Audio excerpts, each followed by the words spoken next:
Aproximadamente la 1 del migdia quan vaig arribar al port.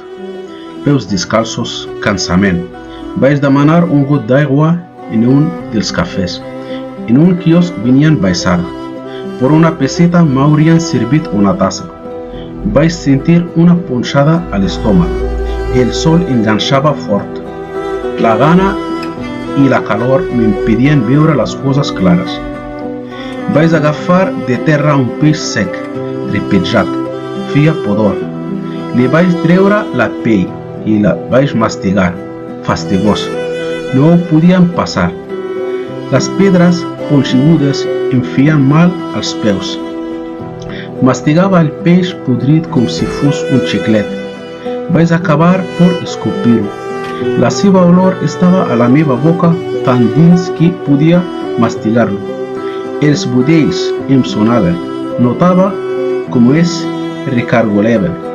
Tenia nàusees.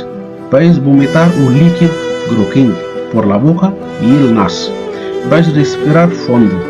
El meu cor bategava violentament.